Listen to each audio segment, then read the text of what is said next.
Hello, I'm BrigantiaBlackbird of BlackbirdsBrew. Welcome back to the Journey Through the Tarot. Today we're looking at the Five of Swords. This comes from the Housewife's Tarot by Paul Keppel and Jude Buffum. So, first impression, we've got ourselves a dress, a needle and thread, 5 pairs of scissors floating around, ready to cut in. The first question is the dress newly made or has it just been finished? Or is the material about to be cut up and used for another purpose? And then every scissors in the picture has the fabric of the dress within its grasp, and that gives me a touch of anxiety, wondering what exactly is going on here. Now, our booklet reads a couple of key words: accepting limitations, realism, and time management. Then the description goes on to say, sure, you think you can do it all, but no one is perfect. You should acknowledge and accept your limitations and focus on goals that are actually within your reach. Your perfectionist nature may be working against you. Knitting baby booties and darning socks is an attainable goal. Sewing your entire wardrobe from scratch is not. All the time wasted on the impossible could have been used more effectively for realistic tasks. Ooh, I can feel the Virgos of my acquaintance cringing. But let's go on. When this comes up in a reading, first thing to consider is that, and I have to say, the message of this card is bound to antagonize Virgos or anyone who has pronounced Virgo influence in their natal chart. There are several Virgos in my life who I count as good friends, and I do have visions of them cringing as I read the description. It does go counter to their perfectionist nature.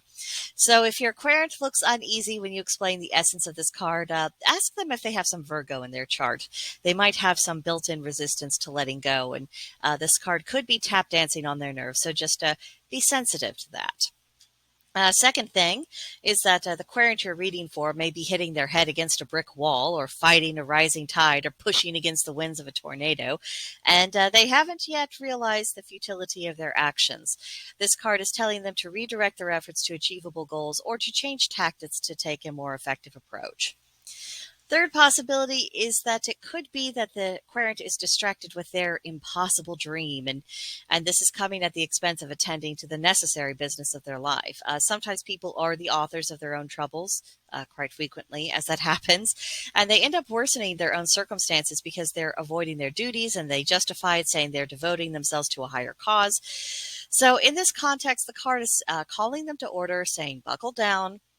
Focus on doing what you ought to be doing before getting lost in the clouds of what it is you wish for, because we can waste a lot of our lives pursuing that which cannot be achieved, and we can excuse ourselves saying, oh, but it's for the greater good, and you end up being blinded to the good you can actually realistically accomplish around your own circles and things that it's really your responsibility to attend to. So lots to meditate there if this happens to come up in a reading. Now let me know what you think about this card. Do you see it in another light? Have you taken it another direction? Have you had any notable experiences when it comes up in readings? Tell me about it in the comments section, or come see us on Gilded. Our server is called BlackbirdsBrew. There's a link to join us in the description box below, and you would be very welcome among us. But that'll do it for this video, and I'll see you next time. Bye.